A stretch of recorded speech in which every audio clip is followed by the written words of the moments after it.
Speaking of poems with narrative qualities, there's one particular poem that has lived rent-free in my mind for, well, since I read it in the first edition, and that is Glasgow Revisited. Okay. That, well, I wondered if you mind reading it, because this is one of the most unique poems in the entire collection. It is. I'd say it's pretty much its own. The one of its kind, in this collection for sure. Exactly. Okay, yeah, I will read it. Just let me. Here we go. And it is a long poem. It's 4 pages, but we'll soldier through. Yeah, and I should point out before we dive into it, this is one of the more complicated poems to read, and the listeners and viewers will find out why shortly. But yes. I'm excited to hear it. It's one of the few times I've read the whole thing out loud, so I'll take it slow. Sure. Glasgow Revisited. Glasgow autumn was, always. My uncle's wood bare floors and pale vases green, a child's upright piano bust, his mother done by.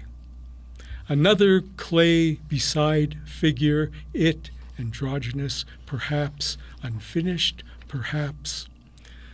My uncle's own and bedroom aunt, and my guest mother a room, a crib child's room shared and I. Long uncle-legged, a teacher, lean artist, dull breaking plaster, wall space, gray between, hung painting, one his, a man. Chair sitting blue, head propped hand, waiting his.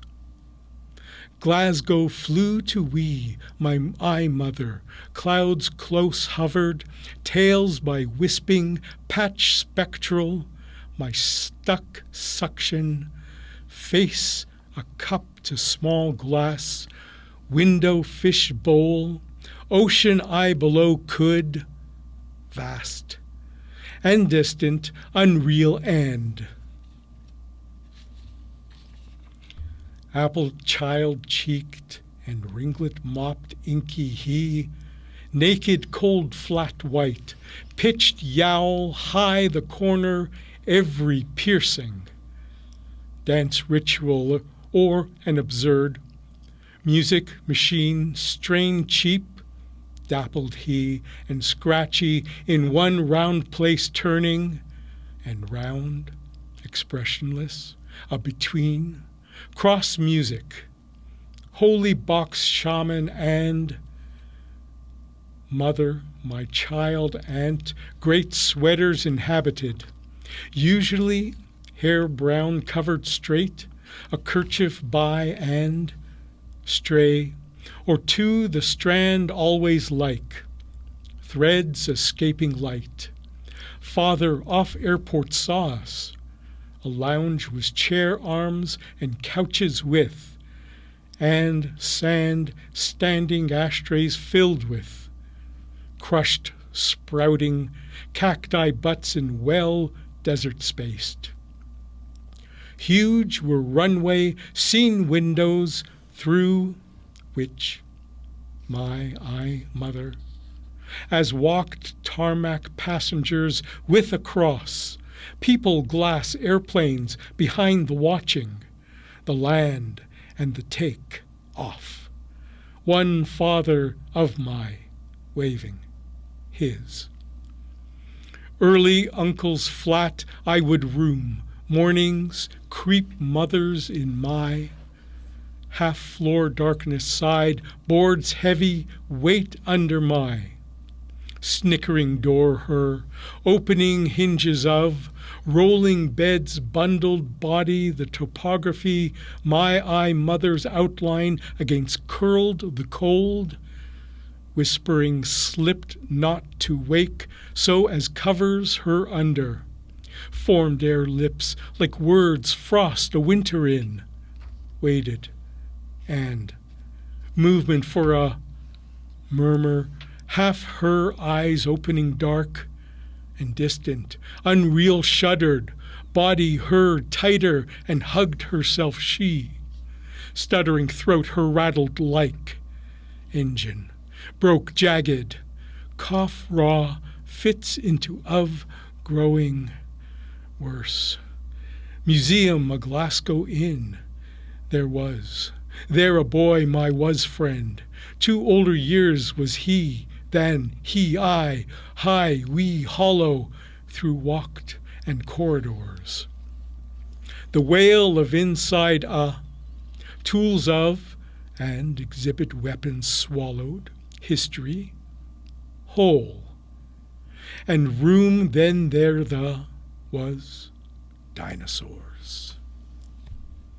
Repetition skeletons, a bone, reconstructed of, room the pointing blanks, the fill-in, curve to run each hand my along bump, each still to search sleeping out the marrow, unearthed even after have the bones been. White eye night that as bone lay my bed in, dreamed and a moon under. Past the morning and in crept the eye, breathing child's crib. Books, piano past and the parroting. Blue silence, phonograph, my mother's room's mother crept toward, open finding, door, thee, and flatbed smooth. Uncle my beside was me standing his. Red eyes, drawn face his, hair. My long-touched fingers, gentle, telepathy, some if, impart would they, by what me to tell he had. Wow. Terrific. Thank you. I added a few words. I screwed up a bit, but I just kept going. I didn't notice. I've read that poem I don't know how many times, and you were a natural. Thank you. So I think anybody hearing this for the first time, finding it for the first time in the book, is going to notice the structure, the format of the words, and the ordering. And yet, I think the meaning is still clear. How did you manage? I guess before I ask that question, how did you settle upon this format? Because this kind of reminds me of, I know we were talking about this before, but the cut-up poems of the Beats from back in the 50s and that kind of thing. You know, they would take a page, perhaps a poem or a piece of writing, and they would cut it up and then rearrange it to see if they could eke out a new meaning or a new emphasis or what have you. Is that something that you did with this poem to achieve that format? And I guess also, why did you choose that format? Right. So there's a story here. Mm-hmm. One thing I will say before I tell the story, to the reader who looks at this on the page and goes, oh, I don't think so. I don't think I'm going to do this. The secret to making it make sense is to read it out loud. Mm-hmm. And really, if you read it slowly out loud, you'll find it has its own inner logic, and you'll discover it only in reading it aloud. And to me, that's the same with all poetry. That's true. Yeah. You can get that sound that some poets really are trying to work for. They might not be looking at like how it looks on the page, but how does it sound? And sometimes it's meant to be read out loud. And here, I would say Glasgow Revisited is a poem that should be read out loud. And I'm glad that you read it out loud for us. Right. I would also add to that, it's worth it because there's a lot in that poem. Right. A lot that's deeply personal and I think you'll stick with it if you're reading it out loud. You're engaging with it. Absolutely. Yeah. And as you say, there is an inner logic. I got through that poem and I understood what you were saying, mm-hmm. even though it doesn't conform to the standard grammar or the standard ordering of words. Right. But it's its own thing. I've got a million questions I want to ask about that. But first up, what made you want to do that? Okay. So back in 1982, I'm going to say, I had written I was trying to write a short story. I was trying my hand. Never had written that before. I was writing poetry. I was writing song lyrics. And I had never written prose. And so I was writing this memory piece of me growing up in Glasgow when I was 9 years old. And when I wrote it, I looked at it and I found this doesn't really feel like a short story because it's very image-driven. There's no real story. There's no real narrative. And I was wrong about that, but there was no, But and so I thought, well, maybe I'll do better if I can sell this or submit it as a prose poem, which I did, and ultimately got published in the Malahat Review. And so I was very proud of that, and so that was 1983 when it was published. In that form, Yep. was it still written in this sort of structure that you had? No, this was in regular prose, and I can read you a little bit of it if you want. I'd love that. Yeah, so here, I brought it with me. I'll just read like a paragraph or something. Sure. So then it was just called Glasgow. Mm-hmm. And so I'll tell you why it was called Glasgow Revisited, but Okay. Glasgow. In Glasgow, it was always autumn.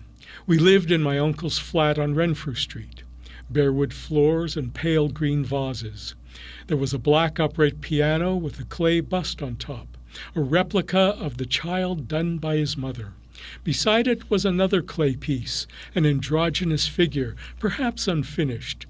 Opposite the piano towered shelves crammed with books. Beside those, a portable phonograph. There were record albums in a pile. Mozart, Chopin, some jazz. So you see, it just reads like regular prose. And if even by that little bit, you may recognize I basically took the same thing. So what happened was, so that was published in 1983. Jump ahead, I guess, 30 years, when I'm writing what's going to be, the original one, and I'm writing all these poems, and I remember this poem, and I think, oh, should I put this in? And I did not have a copy of it. So I wrote to the Malahat Review, and they sent me a copy of it. And I remember reading it and just being embarrassed by it. I don't know what it was, but I said, no, cannot go into this book that I'm trying to put together. I don't know what it was that embarrassed me. I just read it now. I wasn't embarrassed by it at all. It sounded great. Just then, just when I got it, I don't know, because I remember being so pleased by it 30 years earlier. Right. Maybe I had grown or something, or I was a different writer. I realized I was a different writer, and I probably even would still write this differently if I was writing it now as a new piece. Still, so I didn't know what to do, and I used things called oblique strategy cards, and these are cards that sort of have these aphorisms that can help you through creative blocks. It's sort of like lateral thinking, and so I thought, if I wanted to rewrite this, what would I do? So I consulted my oblique strategy cards and came up with a card that said, take what embarrasses you and amplify it. And I thought, wow, that couldn't be more on the nose.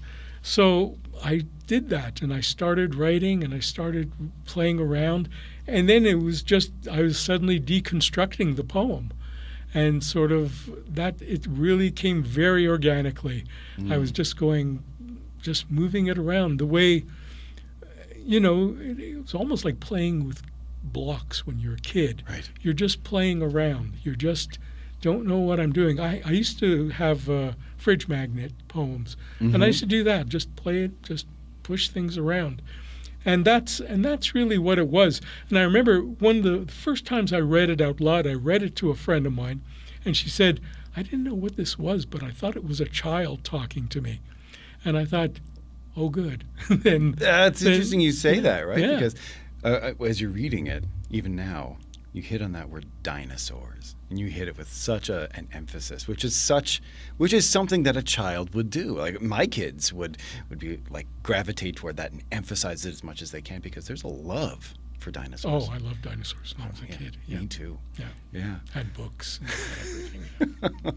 everything. Yeah. So I when you mentioned that, this is a child telling a poem or a child's poem, that really, really resonates. I get that. Well, Glasgow itself, the first one, the original one, it's a memory piece, and it's about remembering. Glasgow Revisited was, of course, revisited because I had changed it so much, but in a way, it is like revisiting childhood. It's revisiting the child within you, as opposed to a memory of when you were a child. It's reaching inside and finding that child. So, you had a letter here with you. Talking about, I think it was a rejection letter, if I'm not mistaken. It was the first one I got, and I receive a lot of rejection letters, and a lot of them say, "Oh, we love what you sent, but we can't publish it for whatever reason." Yeah. And this was one of those.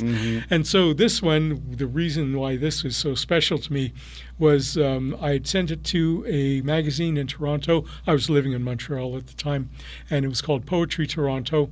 And the letter I got back was handwritten on Poetry Toronto stationery, but it was by the guest editor, which happened to be B.P. Nichol. Oh, wow. And so I was very excited. I knew who B.P. Nichol was. I knew who the Four Horsemen were. And so I read this, and it was a rejection letter because I'd sent him a few poems, and I sent him Glasgow as well. And he said, basically, he didn't care for the poems that I sent him, but he said, "I love Glasgow." He says, "That piece really got me," and I was just over the moon, even though he was saying, "I can't publish it, sorry." But I was going, he loves it, that's great. So you can imagine that 30 years later when I got the book again and read it and was so embarrassed by it, I thought to myself, what was B.P. Nichol talking about? What was he thinking? But I guess he knew something more than I did. I don't know. He saw something. Yeah, I was reacting at the moment for some reason. It was weird. It was weird. So, I wanted to talk about Glasgow Revisited because this seems to me to be sort of the entry point to at least one main theme of like the loss of family and. Yep. It introduces us to your mother and to your uncle. And I was wondering, could you tell us a little bit about the background of Glasgow? You said it's a memory piece. What is that memory? What was happening? Sure. So when I was 9, we lived in Chamonix, which is just north of Montreal. My parents and I also have an older brother and an older sister who were 13 years older, so they were living their adult lives now. Right. So it was just the three of us. And from what I remember, from what I understand, my parents were going through a difficult time, and this was going to be a separation. And so my mother decided to take us to Glasgow, where my uncle lived. Now, my uncle is my mother's younger brother. He's the youngest of his family. My mother was kind of a mother to him. And so they have a very special bond. They had a very special relationship.